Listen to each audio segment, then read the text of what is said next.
So, good afternoon to the Executive Director of Kids Liberia. Kids Educational Engagement Project, Keep Thank Liberia. you, Keep Liberia. Good afternoon, and tell us exactly your name. Her name is Brenda Moore. So, Madam Mo, tell us how you feeling today about this dream building a reading room here in the Commonwealth District, specifically in TOSOR town. Very excited. I'm always very excited and fulfilled when we complete a library project in a school or a community.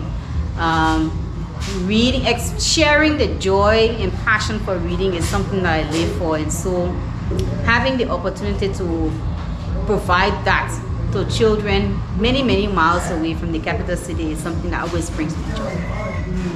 So building a room, the reading room, and placing all of those beautiful and expensive books is another thing. Do you have any form of monitoring team to monitor? Because I learned you have this make it 32, right? Yes, 32 libraries. Tell us more how you go about monitoring. So typically we open the room and then we do training with the teachers in the school that we identify on how to use the reading space with the children.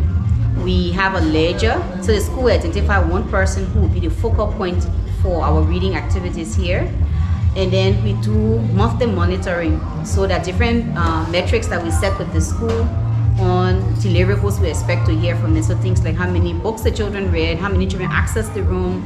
And then we also, like I mentioned, we have different reading programs that we engage in. So all of those will help us to monitor usage and learning that's taking place in this space. So you talk about, bringing in whole other books, and you have other organizations who I want to believe assisted you doing the construction of this work. Do you care to tell us exactly how many dollars you were able to use, to get the structure down here?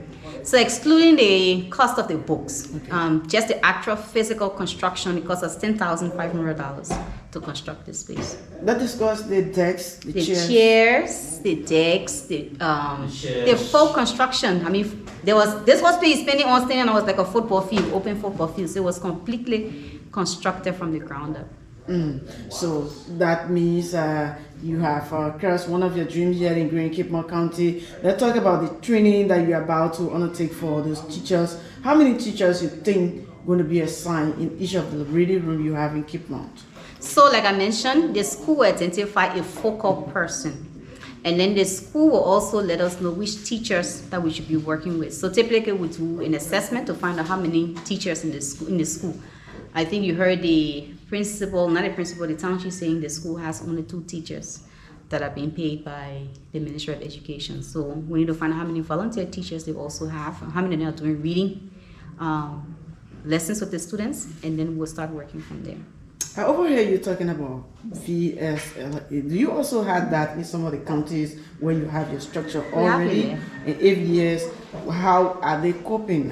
What are some of their success stories? The success stories for VSLA have just been amazing. Actually, we have about 11 clubs.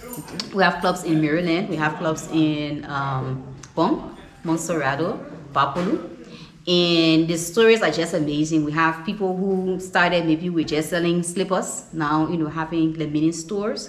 We have people who started with 1 acre of farming, now doing 4-5 acres sugarcane business. We have somebody who started doing small fish business. Now she got her own kino. So there's a lot of success stories we have from our VSLs. That reminds me, what other counties you are in? We have reading rooms now in 11 counties. The counties, it's easier now for me to mention which counties we don't have programs in. Which counties so we don't have programs right now in Sino, the southeastern mostly, the Sino, River G, Grand Cru, and Lofa. Yeah, okay. I think those are the ones that we don't have any projects in right now. Do you have anything on mind for them? It depends on funding. If funding comes through, we'll definitely go to those locations. So I also want to bring you back to the VSLA. How do you, help the women to get to where they are? Do you do selection? Do you provide them funding, or you provide them training? How do you go about doing that? So they do their self-selection. We don't select for them. We have a meeting and then we ask them to self-select. It typically runs between 25 to 30 persons per group. And we provide them a startup fund that we don't particularly expect them to pay back. However, we do sometimes tell them as a way to push them that they will pay the money back, just to make sure that they take it seriously. And then that's it. We monitor them, we provide support. There are times that when they bust in their box, as they say, they will invite us, we come there, we dance with them, and receive some stories. We always check on it every 2-3 months. We have our monitoring team and we go there and follow up with them. There are a few women from some of our clubs that have really stood out over the years, and so we're very particular this year. We selected about 4 or 5 women that we made direct cash transfer of $500 US each to those ones. So like some who started their businesses and have been consistently in the program and really shown seriousness, we infuse $500 US in their businesses. Oh, wow. Yeah, I will show you some of them, but you ain't keep my content. So now that you are in TOSOR, even though it turned out according to you and even the town chief and that of the DO, I wasn't really encouraging. Are you frustrated? No, I'm not. I tell people that people have priorities. Okay.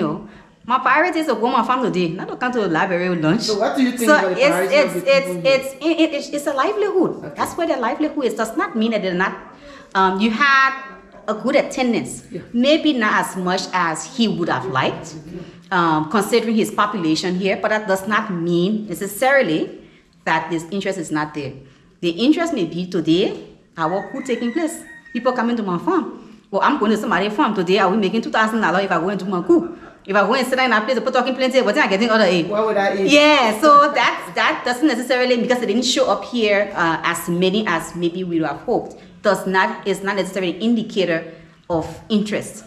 It just means that they may have been another priority for today. But I'm not in any way discouraged, because I know how people have different things that they're doing, and that doesn't indicate that they're not interested. Do you have plans for the women?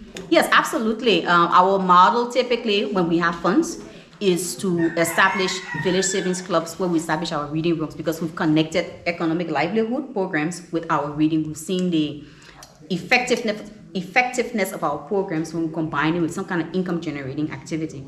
And so we have some plans on establishing a club here in the near future. Anything fun of it? Just excited.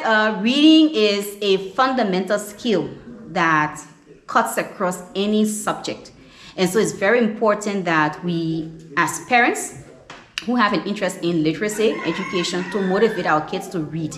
Even if you can't read, all right, let a child sit down there and read.